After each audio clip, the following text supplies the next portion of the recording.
The Old House and Other Stories by Blanche Sellers Ortman. Story 4. The Soul of a Violin. Stradivarius was at work in his dingy workshop, putting his every heart into the violin he was making. The wood had come from the north and was well seasoned.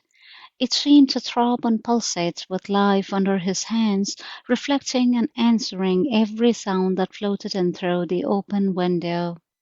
When the violin was finished, Stradivarius placed the instruments in its oil bath as tenderly as a young mother bathes her new-born babe.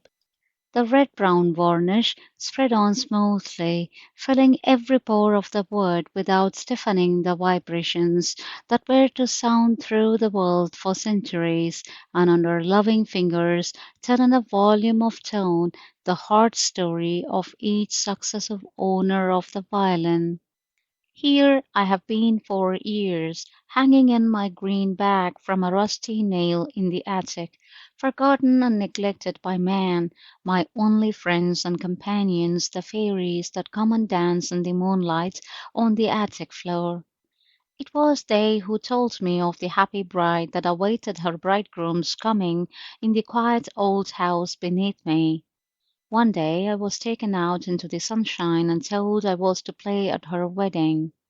I put my best into the tones that greeted the bride when she entered the church, and I think tears of happiness fell as she passed along the dim, cool aisle to meet her lover. The old church chimed out its wedding bells, and my sides nearly burst with joy, sending back the merry sounds. That night I had much to tell the fairies, for again I was in my green bag on my rusty nail in the peaceful musty attic. Again, after many years, I have been awakened. A sad-faced old lady took me out of my bag and put me into the hands of a youth, saying, "This, my son, is the violin that was played at my wedding." I breathed a sigh of gratitude, for his touch was a caress, and I saw the soul of my old master looking through his eyes. And joy of joys, when he pulled his bow across my strings, I sent up a prayer of thankfulness that we were together again.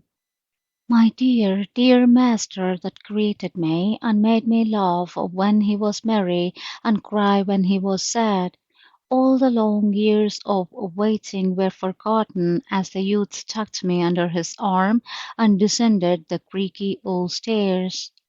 Never again shall I be neglected, but shall live in light and sunshine, vibrating happiness in this world, and foretelling the wonders and beauties of the world to come, where there are no green bags, no rusty nails or long, tiresome intervals of waiting for my master's hand to play upon my fingerboard and make my sounding post dance with joy.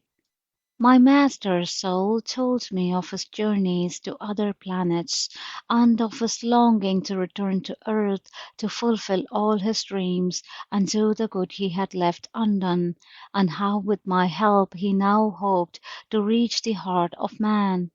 Together we would inspire the youths to play the songs of love and happiness, and the plaintive song of sorrow that would show the way to the higher life, to the soul, to God. Thus we journey together on the crest of melody's wave, reaching the highest as well as the most lovely, for where is the soul dumb to the language of music, and not the better for the understanding of it? We have borrowed the youth's hand and heart to express a message from another world, bringing hope to the hopeless, love to the lonely, and peace and quiet to the restless. End of story.